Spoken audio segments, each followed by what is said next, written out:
تھا کہ ہارون رشید کے زمانے کا واقعہ ہے کہ ہارون رشید نے اعلان فرمایا کہ ایک مسجد تعمیر کرنی ہے، لیکن اس مسجد کی تعمیر کے اندر عوام سے کوئی بھی چندہ نہیں لیا جائے گا۔ یہ جو جامعہ تعمیر ہونے والی ہے یہ میں خود اپنے ذاتی خرچ سے اس کو تعمیر کرنا چاہتا ہوں، اس لیے کوئی بھی چندہ دینے کی زحمت نہ کرے۔ تاریخ کی کتابوں کے اندر آتا ہے کہ بغداد کا ایک وہ غریب مزدور شخص، جب اس تک بات پہنچتی ہے جو صبح سے شام تک کمائی کر کے گھر والوں کا پیٹ پالتا تھا، اس تک جب یہ بات پہنچتی ہے تو بڑا افسردہ ہوتا ہے۔ ہائے، یہ وقت بھی میری زندگی نے دیکھنا تھا، یہ زندگی میں یہ وقت بھی آنا تھا کہ ہمارے مال کو اللہ کے گھر کے لیے قبول نہیں کیا جائے گا۔ لیکن اس نے یہ اعلان سنا تھا تو کیا کرتا؟ اس نے ایک ترتیب سوچی۔ اس نے دیکھا کہ مسجد کے لیے مٹیریل جمع ہو رہا ہے، اینٹیں آ گئی ہیں، بجری آ گئی ہے، ریتا آ گیا ہے، سیمنٹ آ گیا، ساری چیزیں آ گئی ہیں۔ اس نے لیکن یہ سوچا کہ میرا مال مسجد میں لگنا چاہیے۔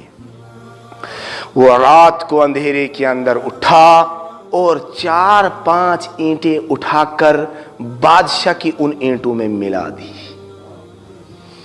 بادشاہ کی ان اینٹوں میں ملا دی اور کسی کو کوئی خبر نہیں ہوئی۔ کچھ روز گزرنے کے بعد بادشاہ ایک خواب دیکھتا ہے کہ وہ جنت کی سیر کر رہا ہے اور جنت میں ایک محل بنا ہوا ہے، اس محل کے دروازے پر ہارون رشید کا نام لکھا ہوا ہے۔ دوسرا محل دیکھتا ہے، اس محل پر اس کے علاقے کے بغداد کے ایک غریب شخص کا نام لکھا ہوا ہے۔ بادشاہ حیران ہوتا ہے اور وہ یہ سوچتا ہے میں نے اپنے گھر تو جانا ہی ہے، آئیے اس مزدور کے گھر کا چکر لگا لے۔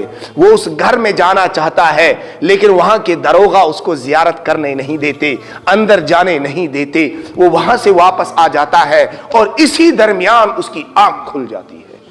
بادشاہ جب اس خواب کو دیکھتا ہے وہ بڑا حیران ہوتا ہے کہ یہ کیا معاملہ پیش آ گیا۔ دوسرے روز وہ معاملے کی تحقیق کے لیے اپنے کارندوں کو دوڑاتا ہے کہ پتہ کرو اس آدمی کا محل، میرا محل تو بن گیا جنت کے اندر کیونکہ میں نے اللہ کا گھر تعمیر کیا، لیکن اس آدمی کا گھر کیسے تعمیر ہو گیا؟ بہرحال پتہ لگانے کے بعد جو اس کا مینیجر تھا اس نے یہ کہا، اس کے مینیجر نے کہا کہ مجھے کوئی خبر نہیں ہے کہ یہ اس آدمی کو میں جانتا بھی نہیں ہوں۔ لیکن بادشاہ جو ہے آہستہ آہستہ اس آدمی کے بارے میں پتہ لگا لیتا ہے۔ بادشاہ اس آدمی کے پاس جاتا ہے اور اس سے کہتا ہے تو مجھے ایک راز بتاؤ، تمہارا کون سا عمل ہے جس کی وجہ سے میں نے تمہارا گھر جنت کے اندر دیکھا، خواب میں دیکھا؟ وہ خاموش ہوتا ہے، وہ کہتا ہے میرا تو کوئی عمل نہیں ہے، میں مزدور آدمی ہوں، میرا کیا عمل ہو سکتا ہے؟ البتہ یہ ہے کہ جو گھر آپ اللہ کے لیے تعمیر کر رہے تھے، ایک رات کو میں نے بھی اپنی 4-5 اینٹیں چھپا کر ان اینٹوں میں ملا دی تھی۔ بادشاہ سمجھ گیا کہ ان 4-5 اینٹوں کے بدلے میں اللہ رب العزت نے اس کے لیے محل بنایا۔ ضروری نہیں ہے ہم پوری مسجد تعمیر کریں، جس کو اللہ نے دیا وہ پوری مسجد تعمیر کروائے کسی علاقے میں، یا جہاں تعمیر ہو رہی اس میں خرچ کرے۔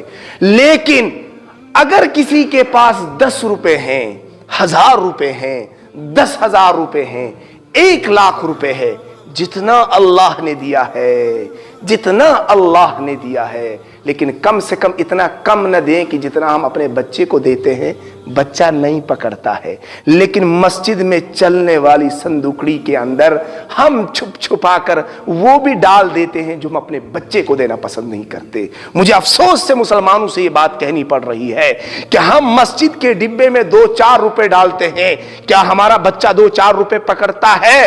رب العالمین کے گھر میں دینا ہے تو 2-4 روپے کیا دیتے ہو میرے بھائیو؟ 10 روپے تو کم سے کم ڈالو، جس 10 روپے سے ہم اپنے بچے کو نہیں ٹھگا سکتے، اللہ رب العزت کے دربار میں دے رہے ہو۔ اور پھر ہم یہ حدیثیں کہتے ہیں کہ اخلاص سے دیا ہوا 1 بھی کافی ہے۔ بھئی اخلاص سے دیا ہوا 1,00,000 بھی کافی ہے، آپ 1,00,000 دیجئے۔ یہی حدیث کیوں یاد رکھی ہے کہ اخلاص سے دیا ہوا ایک بھی کافی ہے؟ یہ یاد رکھ لو نا، اخلاص سے دیا ہوا لاکھ بھی بہت اچھا ہے۔ اور جو شخص اللہ کے راستے میں ایک خرچ کرے گا، رسول اللہ صلی اللہ علیہ وسلم نے فرمایا اللہ رب العزت اس کو 10 بڑھا کر عطا فرماتے ہیں۔